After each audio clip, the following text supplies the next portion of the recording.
Hello साथियों, स्वागत है आप सभी का एक और बेहतर वीडियो में।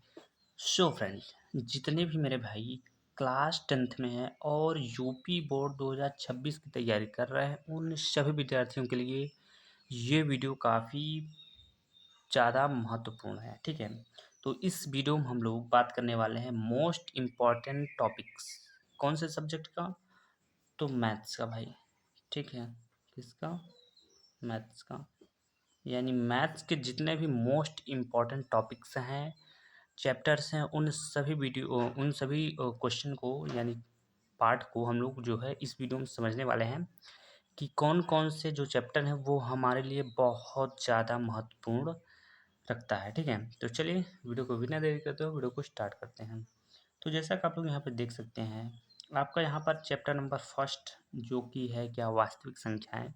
तो देखिए, वास्तविक संख्या में आपके पढ़ना क्या होगा। देखिए, वैसे तो आपको उसमें बुकों में देखेंगे तो आपको बहुत सारे क्वेश्चंस आपको देखने को मिलेगा, लेकिन बहुत सारे हमारे हमारे भाई क्या करते हैं कि उन्हें केवल मोस्ट इम्पॉर्टेंट टॉपिक्स ही पढ़ना होता है।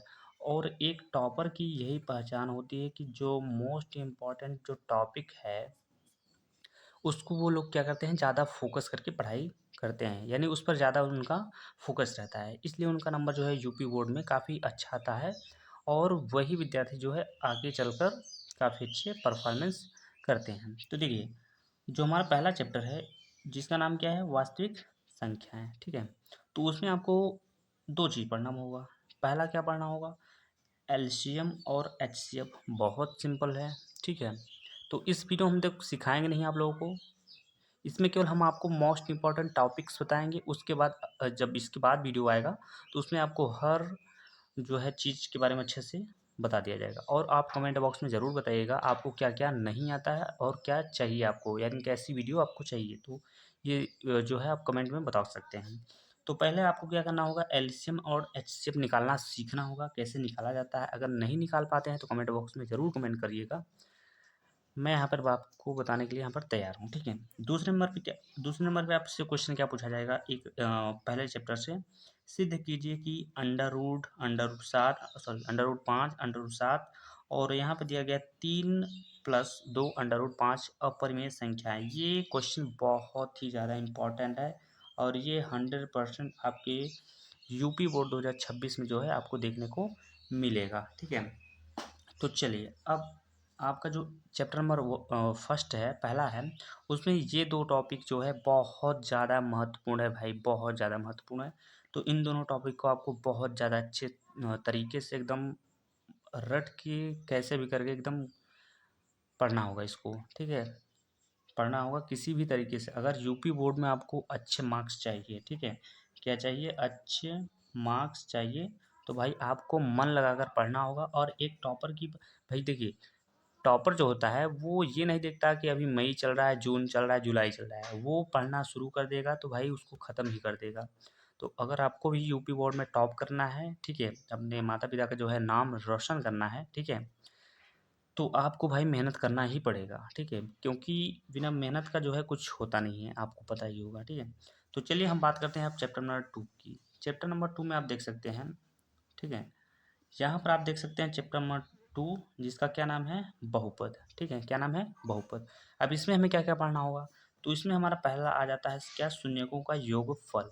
ये देखिए, शून्यकों का योगफल से हम अल्फा और प्लस बीटा से हम दर्शा सकते हैं।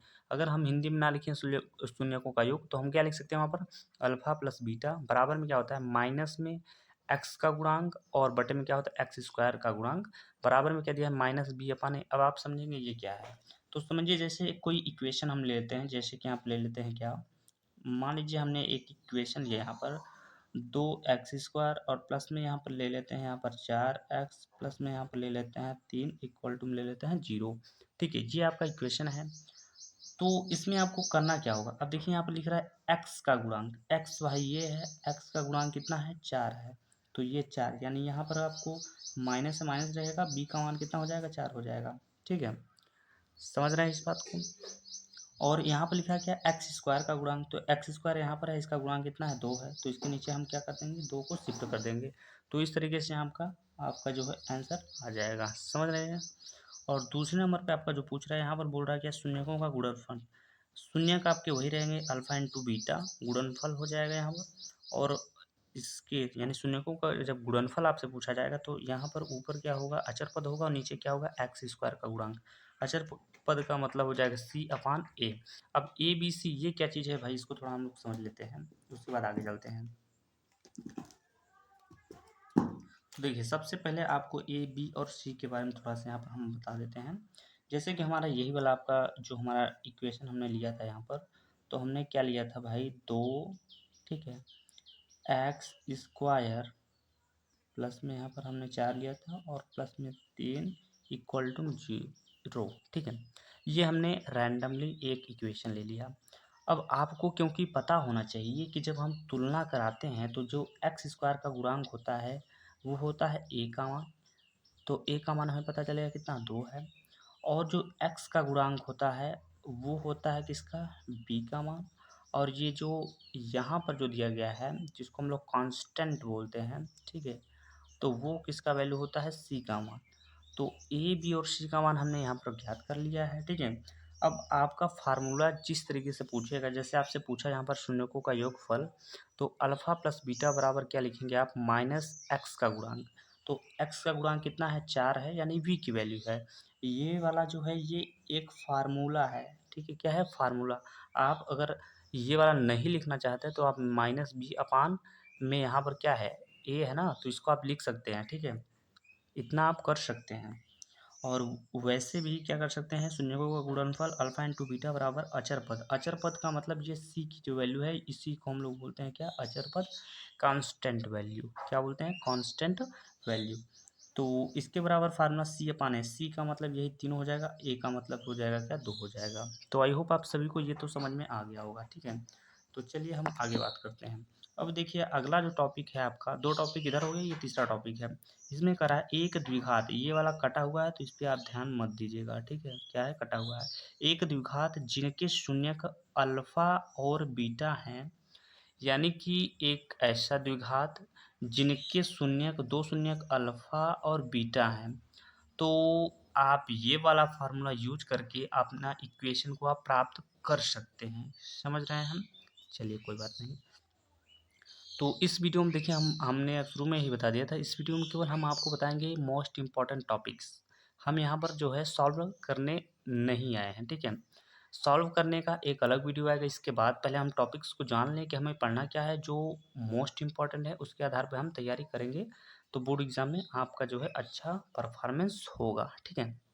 तो चलिए अब हम चलते हैं चैप्टर नंबर 3, जिसका नाम क्या है, दो चर वाले रैखिक समीकरण। मोस्ट इम्पॉर्टेंट टॉपिक है भाई, क्या है, मोस्ट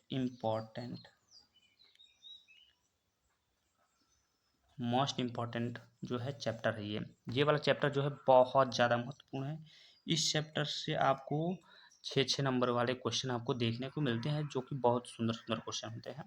इसमें देखिए पहला आपको जो टॉपिक पढ़ना है वो क्या पढ़ना है, कि रेखाएं एक बिंदु पर प्रतिच्छेद कर सकती हैं, इस स्थिति में समीकरण अद्वितीय हल होता है। यानी साफ साफ आपको एक इक्वेशन देगा और वहां पर आपसे बोलेगा वो कि ये क्या है, अद्वितीय हल है, तो आपको ये वाला फार्मूला वहां पर यूज करना होगा, ठीक है। चलिए क्वेश्चन आप जब समझेंगे तो आपको और बेहतर तरीके से समझ में आ जाएगा। चलिए दूसरा टॉपिक हमारा क्या है, दूसरा टॉपिक यहाँ पर देख सकते हैं।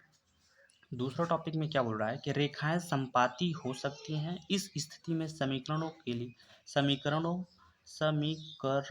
ठीक है, के अपरिमित रूप से अनेक हल है। अब यहाँ पर ये जो अनेक हल शब्द यहाँ पर इसने बोला है, जब भी आपसे बोलेगा अनेक हल हैं तो आपको ये वाला फार्मूला का यूज आपको करना होगा। ठीक, क्या है formula, a1/a2 is equal to b1/b2 is equal to c1/c2। तो ये हो जाएगा।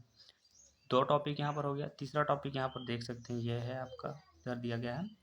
तीसरा जो टॉपिक है वो क्या बोल रहा है, कह रहा है रेखाएं समांतर हो सकती हैं, इस स्थिति में समीकरणों का कोई हल नहीं है, यह असंगत समीकरण युग्म कहलाता है। जब बोलेगा आपको असंगत समीकरण युग्म कहलाता है तो आपको इस फार्मूले का यूज करना होगा। फार्मूले में क्या है, a1/a2 बराबर में दिया गया b1/b2 बराबर नहीं है, यानी is not equal to C1/C2, यानी ये दोनों को वैल्यू जो है वो सेम आएगा, लेकिन तीसरी जो वैल्यू आप निकालेंगे C1/C2 का, तो वो अलग हो जाएगा। ठीक है, समझ रहे हैं हम। उदाहरण के तौर पे आपको बात करें, जैसे कि मान लीजिए यहाँ पर 5 बटा यहाँ पर 3 आ गया, और फिर बराबर में यहाँ पर क्या आ गया 5/3, और फिर बराबर नहीं हुआ तो यहाँ मान लीजिए आप 6/7 ले लीजिए।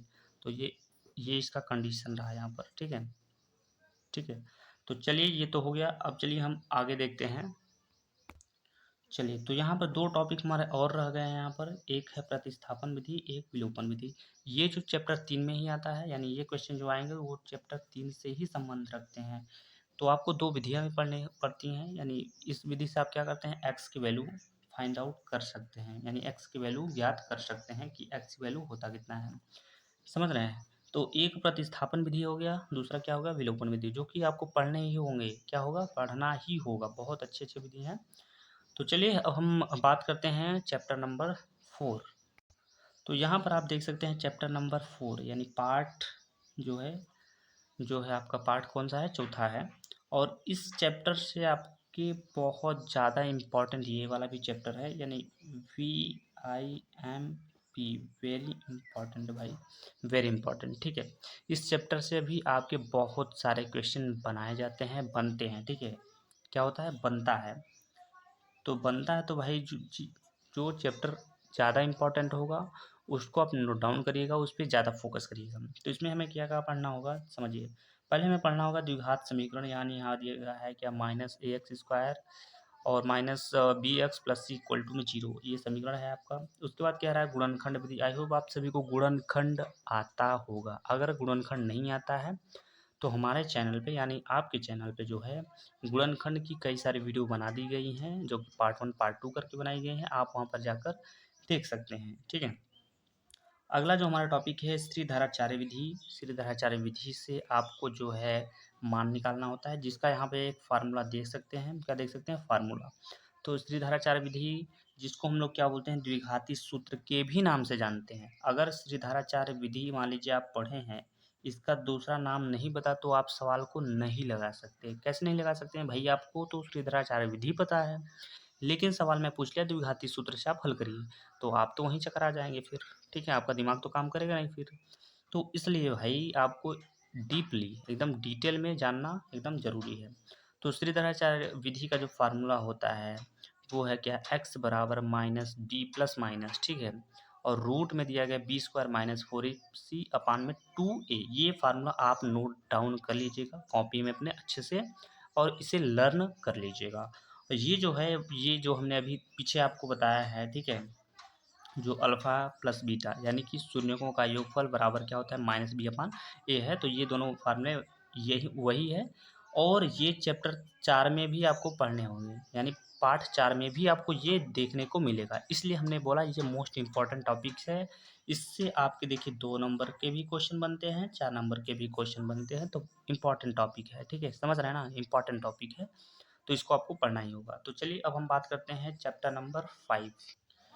तो यहाँ पर आप देख सकते हैं चैप्टर नंबर 5। चैप्टर नंबर 5 का जो नाम है वो क्या है, समांतर श्रेणी है। क्या है, समांतर श्रेणी। इसमें आपको क्या क्या देखने को मिलेगा, ए, डी और एल। ए, डी, एल का क्या मतलब होता है भाई, जैसे कि ए का मतलब होता है प्रथम पद। अब हम क्या जाने प्रथम पद ये क्या चीज़ होता है भाई, आपने क्या बताया। तो एक सीक्वेंस आपको दिया जाता है, जैसे कि यहाँ पर 4 ले लीजिए, जैसे कि 6 ले लीजिए, जैसे कि 8 ले लीजिए, ऐसा डॉट डॉट करके कहेगा कि आपको 10वां पद निकालिए, 12वां पद निकालिए, ऐसा करके बोलेगा, वो क्वेश्चन में बोलेगा।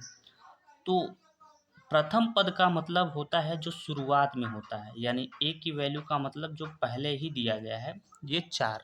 और डी का मतलब होता है डिफरेंस। डी का मतलब क्या होता है, डिफरेंस। डिफरेंस मतलब अंतर। तो सब में अंतर कितने का चल रहा है, तो 4 से 6 हुआ, 6 से 8 हुआ, मतलब हमें पता चल गया अंतर 2 का चल रहा है। ठीक है, अंतिम पद यहाँ पर बोल रहा है, अंतिम पद यानी लास्ट वाला पद, लास्ट वाला पद कितना है, तो वो इसका मान हो जाएगा। समझ रहे हैं इस बात को। अभी हम आपको इस वीडियो में बिल्कुल नहीं समझाएंगे, केवल फार्मूला, सॉरी, आपको जो है टॉपिक्स, इंपॉर्टेंट टॉपिक्स यही आपको बताएंगे। इसके बाद जो वीडियो आएगा उसमें एकदम फुल सॉल्यूशन, ठीक है, फुल सॉल्यूशन आपको मिलेगा। तो चलिए अब हमारा टॉपिक पे आ जाइए। तो समांतर श्रेणी का nवां पद, nवां पद, ये जो हमने अभी बताया उसको जो है ज्ञात करने के लिए इस फार्मूले का आप यूज कर सकते हैं। जब बोलेगा आपसे nवां पद निकालिए, 10वां पद निकालिए, 12वां पद निकालिए, तो आप इस फार्मूले का यूज कर सकते हैं। और दूसरे नंबर पे हमारा क्या है, अंत से nवां पद यानी लास्ट से, अंतिम से, पीछे से, तो उसके लिए ये वाला फार्मूला लगाना होगा। उसके बाद यहाँ पर क्या दिया, प्रथम n पदों का योगफल, प्रथम n पदों का योगफल निकालने के लिए आपको ये फार्मूले लगाने होंगे। समझ रहे हैं? तो चलिए अब हम बात करते हैं चैप्टर नंबर 6। चलिए यहाँ पर आपका आ गया है चैप्टर नंबर 6, जो कि यहाँ पर देख सकते हैं। पाठ का नाम आपका त्रिभुज है, ट्रायंगल है, ठीक है। ये पाठ आपका देखिए बहुत ज़्यादा इम्पोर्टेंट है, इसको भी आप 100% लेकर चलते हैं। चलिए कि ये भी चैप्टर आपके लिए बहुत ज़्यादा एकदम साबित होने वाला है। इसमें आपसे ज़्यादा कुछ नहीं पूछेगा। क्या पूछेगा मेरे भाई? अगर कुछ नहीं पूछेगा तो क्या पूछेगा? आप पूछोगे भैया क्या पूछेगा, बताइए हमको। तो आपसे ये पूछेगा कि पाइथागोरस प्रमेय को सिद्ध करिए या फिर थेल्स प्रमेय को सिद्ध करिए। यही दो प्रमेय आपसे पूछेगा, पाइथागोरस प्रमेय और थेल्स प्रमेय, ठीक है। तो ये दो टॉपिक्स आपको है, टॉपिक्स नहीं बोल सकते हैं इसको, आप बोल सकते हैं दो नियम है। जैसे कि पाइथागोरस क्या है, एक भाई वैज्ञानिक का नाम है, वैज्ञानिक नहीं बोल सकते हैं, गणितज्ञ का नाम है, जिन्होंने एक जो है सूत्र का उन्होंने निर्माण किया, इसलिए उनका नाम अपने ही नाम से उन्होंने यहाँ पर रख दिया है, ठीक है। तो इस तरीके से आप समझ सकते हैं। तो अब आ जाइए आप चैप्टर नंबर 7 पे। चैप्टर का नाम क्या है, निर्देशांक ज्यामिति नाम है, ठीक है। क्या नाम है, निर्देशांक ज्यामिति नाम है। तो अब इसमें हमें पढ़ना क्या होगा भैया, क्या पढ़ना होगा? तो पढ़ना होगा दो बिंदुओं के बीच की दूरी, ठीक है। जैसे कि बिंदु आपको कैसे मिलेगा, यानी बिंदु आपको वहाँ पर किस तरीके से देगा।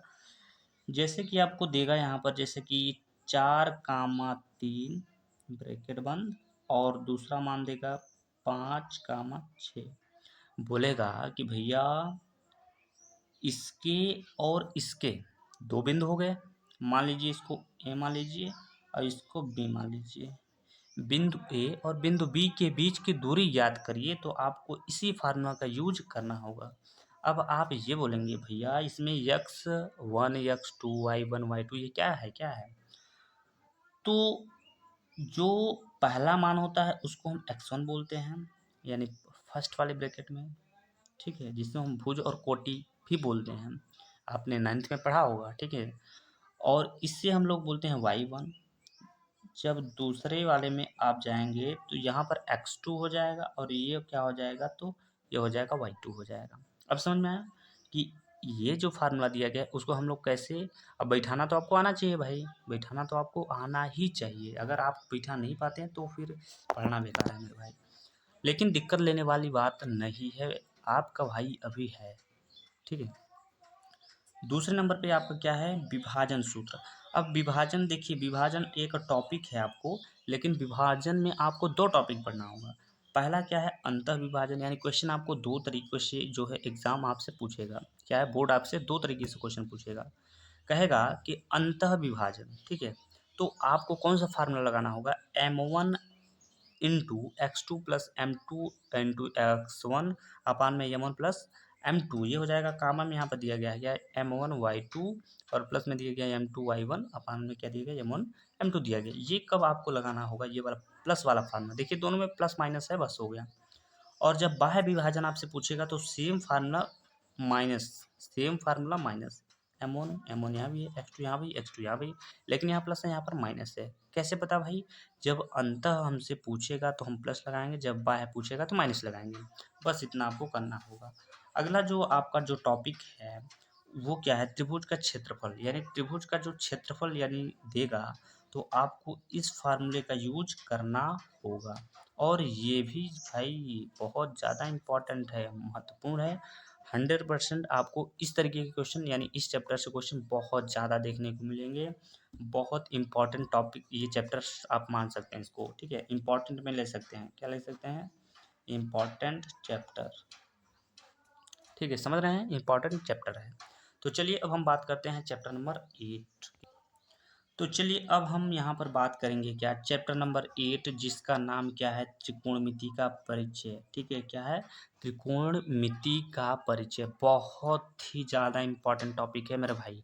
ठीक है, तो इसको आपको पढ़ना ही पढ़ना पड़ेगा। ठीक है, क्लास में पढ़ना ही पढ़ना पड़ेगा। अगर टॉप यूपी बोर्ड में आपको टॉप करना है तो पढ़ना पड़ेगा। अब इसमें क्या पढ़ना होगा भाई, तो आपको इसमें पढ़ना होगा 0 डिग्री से 90 डिग्री के त्रिकोणमिति। ठीक है, जैसे कि उदाहरण के तौर पे आपसे पूछ लिया कि भैया बताइए साइन 30 का मान क्या होता है, क्या आपको पता है? नहीं पता भाई। ठीक है, मुझे पता है, आप लोग नहीं पता है। चलिए दूसरे टॉपिक की बात करते हैं, लेकिन मैं बताऊंगा आपको, पूरा बताऊंगा भाई। ठीक है, दूसरा जो आपका टॉपिक है वो कह रहा क्या है, त्रिकोणमिति सर्वसमिका, यानी त्रिकोणमिति की जो सर्वसमिकाएं हैं उसका हमें यूज करना होगा। ठीक है, और तीसरे नंबर पे क्या है, सिद्ध करना। सिद्ध करने का मतलब ये होता है कि जैसे कि हम साइड कितने होते हैं, दो होते हैं, एक होता है लेफ्ट हैंड साइड, एक होता है राइट हैंड साइड। ये एल एच एस का मतलब होता है, एल एच एस का मतलब होता है लेफ्ट। क्या होता है? लेफ्ट। लेफ्ट। एच का मतलब होता है हैंड, हैंड मतलब हाथ। एस का मतलब होता है साइड। हिंदी में से क्या बोलेंगे, क्या बोलेंगे हिंदी में? हिंदी में से बोलेंगे बायां पक्ष। ठीक है, बायां पक्ष।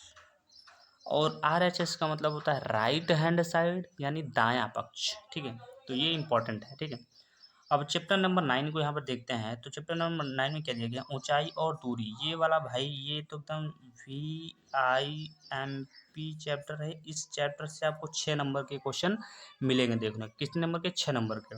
और इसमें आपको क्या क्या पढ़ना होगा, तो अवनमन सॉरी उन्नयन कोण, अवनमन कोण, और तीसरे नंबर पे क्या है, ऊंचाई से संबंधित प्रश्न।